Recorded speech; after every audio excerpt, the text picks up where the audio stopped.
Ladies and gentlemen, from the depths of flyover country in the heartland of America, the Kansas City on the other side of the mighty Mo, welcome to Hittin the Bricks with Kathleen, the do-it-yourself genealogy podcast that features your questions and her answers. I am John, your humble hubby host, and on this episode we'll be talking to Dante Barber from the Show Me State, the great state of Missouri. So, let's start Hittin the Bricks. John, I want to make sure that you know a few things about Dante. Okay. Of course, he can talk about it himself. You're supposed to know where Dante works, and that I think he had a birthday yesterday. The 3-0. Happy birthday, Dante. I wanted to send you a birthday note yesterday, and I thought, I'll just mention it on air. The big 3-0, which I was telling him it's all downhill from there. Oh, that's horrible. Dante, no, it's not. So, Dante, tell us a little bit about where you work, because I think that the audience, the listeners, will like to hear about where you work. Well, I would too. Okay. Yeah, it would be relevant for this conversation. I work at the National Record Center. You know, there's some caves off of Lee Summit Road that I work at. And specifically, I'm a contractor with the USCIS, the United States Citizenship and Immigration Services. And in particular, the department I'm in, we digitize immigration records. So hold on a second. That's a clap for digitizing immigration records. Okay, no wonder she's been so excited about this. She's been acting like it's her birthday coming up to this one, because she's like, I can't wait. We're going to be working on the Barber family. And we have another great connection, John. Dante's father attended Topeka High School. Topeka High. So he went to Topeka High. I was born in Topeka, and my mother taught at Topeka West, I think. Is there a Topeka West High School? Yes. I think that's where she taught when we were living in Topeka. So we also have Topeka in common. Yeah, all roads lead back to Topeka. So I think we're ready to get started. Oh, I thought we already had. Oh, we have, but not on Dante's genealogical question. The genealogical question. Okay, so now nuts and bolts. Let's get to work. It's Monday. Dante, what's your question? My question is, where David Barber of the 79th U.S. Colored Troops was in Missouri and also in Kentucky. The last time you see David Barber, he was in Topeka, the very last, right?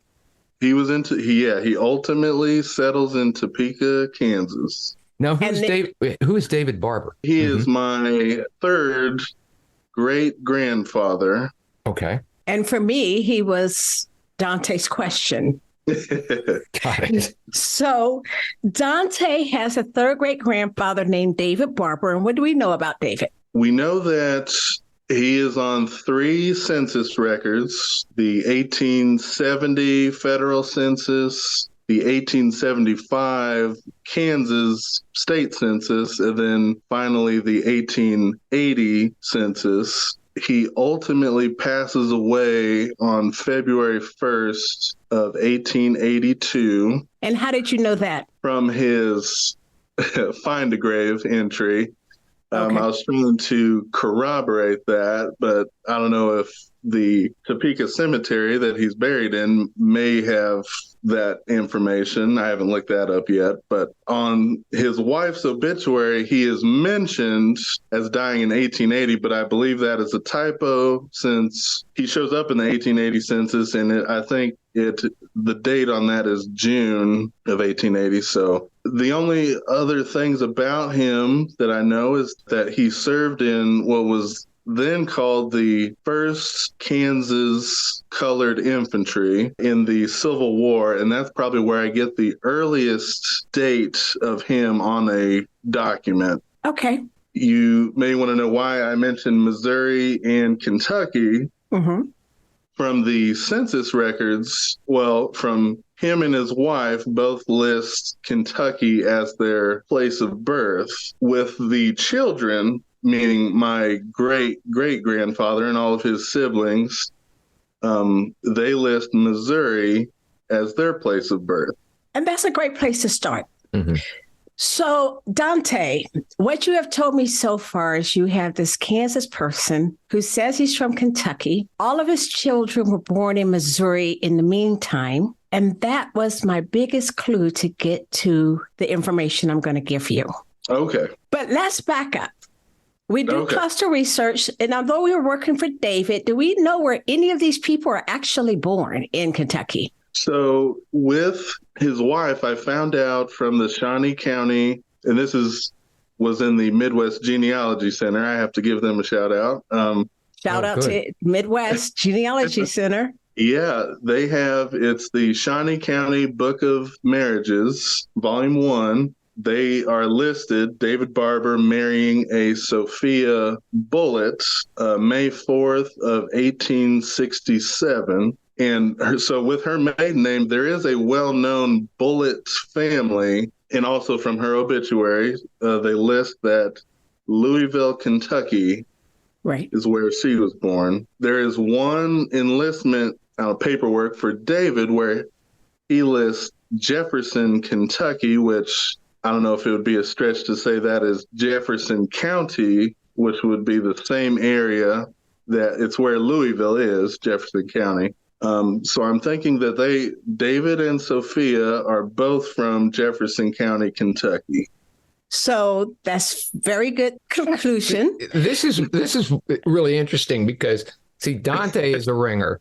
He's a ringer. He's a ringer. He has to be because you're working with immigration records, okay, in the cave. So I'm profiling you right now, right? You're working with immigration records, but you've left your computer. You've gone to Midwest Genealogy. Yeah, it's right down the road.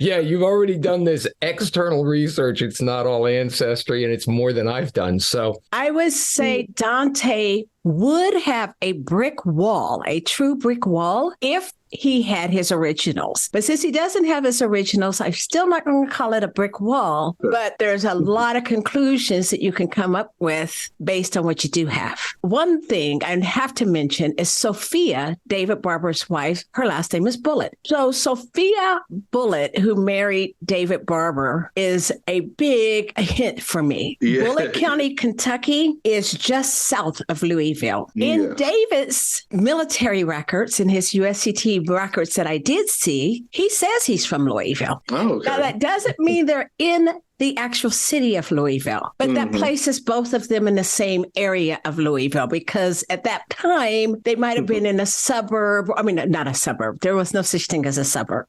They might have been in the countryside working on a country farm or plantation. And the Bullitts were known for that. But one of the biggest hints that we have about this entire family was in that marriage document, in that index that you saw at Midwest Genealogy Center. It mentions that they had an affidavit from 1840. Oh, right. So one of the things we're going to do when we look at stuff, we're not going to just look for what we want. We're going to look for every little hint.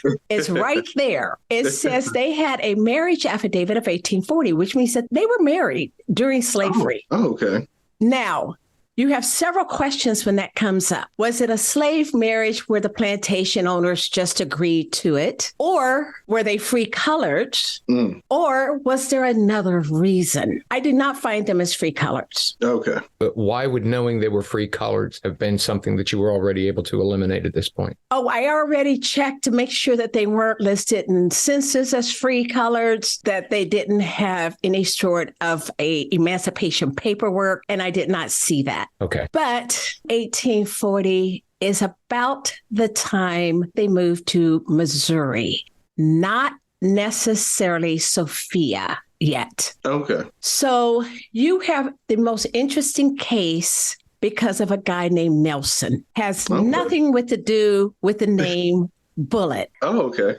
Except he's an abolitionist. Oh. Right. You see how big David, did you see how big Dante's eyes got, John? So one of our keys of doing any kind of brick wall research is knowing your area. So one of the first things I went to, because I'm like, I wonder if they're free colors. I wonder if they worked on a plantation. Where's Bullitt County? Where's Louisville in connection to it? What else do I need to know about this area? David Nelson in Missouri, he's from Kentucky. Actually, he's originally from Tennessee, moved to Kentucky, did war stuff in other areas like Illinois, which is right across the street from Hannibal, Missouri. What do you mean war stuff? You said he did 1812. war stuff. He's an abolitionist, right? And he's a doctor. But what he was noted for is the Underground Railroad. Okay. And he was very liberal in his practices. So that 1840 document that I know exists, and there might be a copy in two places. And those are two places I want you to go to. So the 1840 affidavit was on Sophia and David's marriage record in 1867 in Topeka, Kansas. Yes. So when you look at that index of 1867, you also see another bullet. And your assumption is correct. That's probably her brother. Okay, yeah. But in that Topeka 1867, we must understand why 1867. In 1867, and right after the Civil War, actually, from 1865 to about 1870, African Americans registered their slave marriages so that they would be recognized as legal. So that's why you see all of those 1867 records. That's the significance of that. It's just as Sophia says, yes, but here we have the marriage. Here's my affidavit from 1840. So my question was, why did she have an 1840 affidavit unless it was more or less legal? That is also why I looked at David Nelson, the abolitionist who was the minister.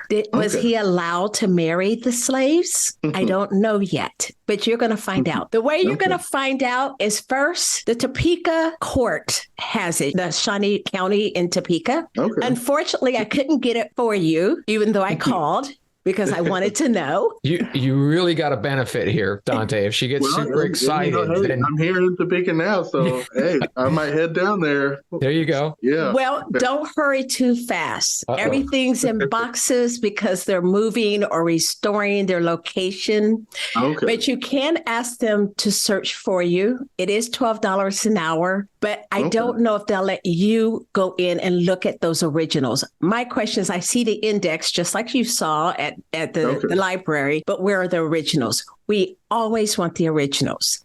In the meantime, you must get the full pension record that Sophia applied for her husband. That is in Washington, D.C. Archives 1. It could also have that original affidavit in there, but it can also tell you what happened to David Barber. And the reason we're looking for what happened to David Barber is, let me give you an example. In my own family, also Kansas, also African American USCT, I was able to pull a record and I was able to find not only his genealogical history, I was also able to learn where he died because he died in the Osawatomie institution. David, 2 years before his death, the newspaper is bragging on his land. And don't worry, you'll get copies of anything I'm mentioning. They're bragging about the land he has in 1880.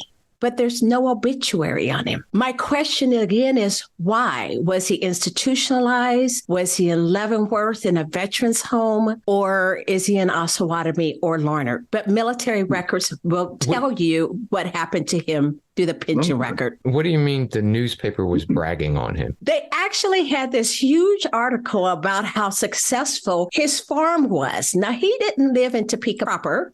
He lived in Soldier, Shawnee County. It's a township. Yes, it's a township. So in Soldier Township, he had this land, and there was a lot of information on this land. You want that information too, by the way. You want to trace it because they have the descriptions already for you. This is a perfect time to go to the courthouse when it's open back up and ask them to assist you with tracing land records, because you're going to understand why he got the land. But I do know some of it was through a timber, so he probably had a contract through the government and got it. He was selling timber? No, it is when you actually clear wild land for the government, and they give you basically a lease until you do it, and then you own the land. Okay, once it's cleared. Once it's cleared. Your job is to clear it. Okay.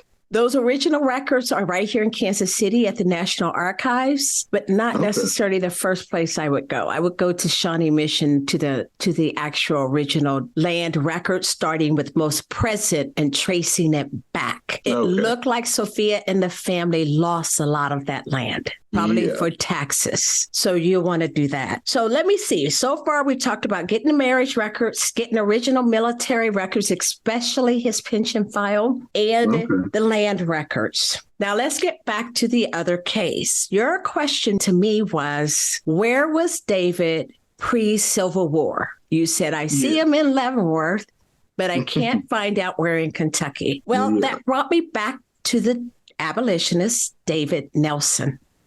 Okay. And I like the fact that this abolitionist's name is David and your guy's name is David. This guy ended up in Missouri in Marion County. What was David's oldest child's name? I believe it is Marion Barber. Exactly. Marion Barber, who is the oldest, and we have records of that in the Freedman record. I think you sent me that information. Yes, or it's on your tree. That is the only information that I have connecting when David and Sophia went to St. Louis to the local Freedman office in 1870. And it just says David and Sophia Barber of Topeka, Kansas, parents of Marion Barber. I guess he was killed in action at the Battle of Island Mound in outside of Butler in Bates County. Right. So that's literally the only information I have on who was killed. That Marion was killed? Yes. So Marion is their oldest child. And we're assuming that because he's not on the 1870s census, and that's the first census we see him on, but we do see him named with his parents in these Freedman records. So I found it interesting that his name was Marion, and they might have had something in Marion County, which David Nelson was in. So I'm doing more research. David Barber, I didn't find him really anywhere else, but David Nelson, the abolitionist, just happened to have a lot of Barber slaves, which he would, because you couldn't always free them depending on which county you were in and what the rules were. Yeah. But Barber was in Missouri?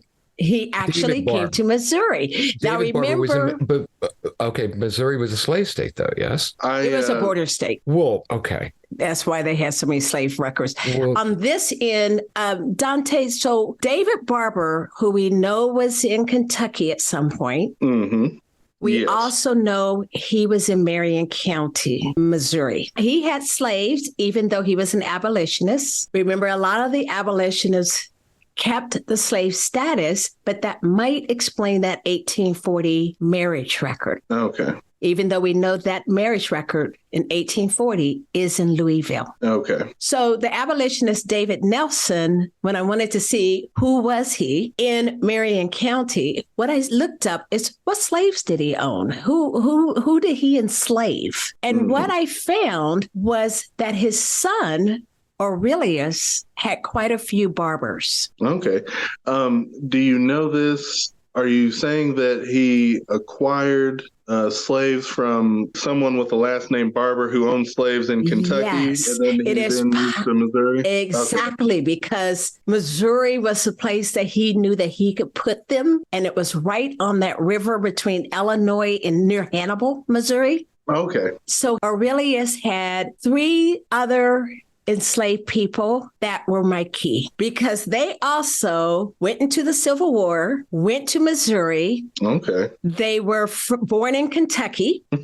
Right. Now you see the connection. So it doesn't come up with your name because your person went to Fort Leavenworth enlisted. These people all listed in St. Louis. So the slaveholder apparently gave them permission to legally join or to legally escape. There is a full article on the relationship of St. Louis and Leavenworth, how the Union was what the Confederates considered kidnapping slaves to get them to Fort Leavenworth. I am sending you that article for you to do further research. And I'm sending you quite a bit on David Nelson so you can understand why I like this. And I'm also sending you information on the other three. There was John, Silas, and Isaiah. Isaiah was from Mercer County, Kentucky. John and Silas were from Boyle County, Kentucky. You'll want to check all those records because we know David Nelson was there, and you'll want to check David Nelson and Aurelius's records in Missouri. Okay. Now, how far did I confuse you so far? What questions do you have for me? Okay. So right now, I don't know how confident you are on David Nelson. I would give him, if I were researching this, that's exactly where I would start. Okay. I would say about a 7. And the way you're going to double check between David and Aurelius is look at their deed records and their business transactions. They were very important people. The Presbyterian church records also in the area, which you'll read about because I'll send it to you, where he did a lot of his abolitionist work. You'll want to check those records. There's also a college in the area called Marian College. What you're looking for at this point, because we can't trace the slave himself, is we're tracing the enslaver. So what I would say to do first is get the original records. The pension and the marriage will guide you directly to what my theory is. This is still a hypothesis, but what you want to do is see if you can get closer to the answer or disprove this, and then we start all over. All of the bullets in that area, there's several of them. Only those 3 matched Missouri, Kentucky, and they all happen to be under David Nelson. Okay. So when you say the other bullets, you're saying this is who I believe is the older brother of Sophia and his wife, Daniel. And but now remember, all the 3 I traced were actually Barbers. Okay. They're actually Barbers, and one of them was Sam. Sam ran away, so he has an ad, and he also is one of Aurelius's enslaved persons. So it sounds like a target-rich environment for cluster research and a lot of land records. Absolutely. Land or deeds, ownership deeds. Yeah, the deeds. The deeds talk about how he actually acquired all these enslaved people. And that's what you're looking for because you're looking for your person named by name. Okay. Trying to think of everything that I'm going to be looking for here. Dante, she's going to send you a comprehensive and large package of links and notes. I have 2 pages of them here, but that's not even the beginning of it, I don't think. So don't worry about that. It's only about 6 pages, but I will send it to you. Okay. Yeah, you'll have all that to kind of help you path your way through it. But you have to start somewhere. I said that'll make for some good reading material. Yes, absolutely. And you have to start somewhere, Dante. And I would say this is where we would start as professionals because of the connections that we were able to make that were quite exciting. Okay, yeah. Exciting from a research standpoint. Something that frustrated me in doing this research, I know online, they often suggest when you're researching enslaved ancestors, look at the 1860 1850 slave schedules, but I mean, I knew roughly what ages, my people were at the time, but really, I mean, it's a net as wide as Missouri. I didn't know where in Missouri. I was going to start maybe somewhere close to the Kansas-Missouri border, because I know, a lot of, when Kansas was a free state, I know there were a lot of runaways. So I'll have to look up where Marion County is. I think it's down by probably Hannibal, right on the water, easy to get to Kansas. Kathleen, if we're clear on that, and Dante, if you don't have any other questions, At least not right now that I know you'll have 20 of them at about 2 o'clock in the morning. I want you to feel free. I'll text you her phone number. You can feel free to call her. Okay, maybe not. Kathleen, anything else? No, I just wanted to make sure Dante had a place to start. Yeah. You do excellent research, so you should be able to go forward. This is one of many parts on my family tree. They all deal with slavery, and I've had limited success, but hopefully this will spur you on to a little bit larger success then. Dante, thanks a whole bunch for coming in. We really do appreciate this. This was a lot of fun. Thanks, Dante, for a great break. And happy birthday. Yeah. Cheers and happy birthday. Bye-bye. Thank you, Dante. All right. You have a good one. All right. Bye-bye. Well, congratulations. You've made it to the end of another episode. Thanks so much for staying. Thanks to Dante for his questions. Thanks to Chewy Chewbacca Brandt, our part-time leech collector and full-time ninny hammer, for his unwavering lack of interest in anything we're doing. The theme song for Hittin the Bricks was written and performed by Tony Fistknuckle and the Neutrons. Watch for their next appearance at The Inevitable Conflict. You can find us on Apple, Spotify, YouTube, and of course Buzzsprout, wherever you listen to your favorite shows. We'd love to hear what you think about the podcast, so stop by our Facebook page at Hittin the Bricks with Kathleen and let us know.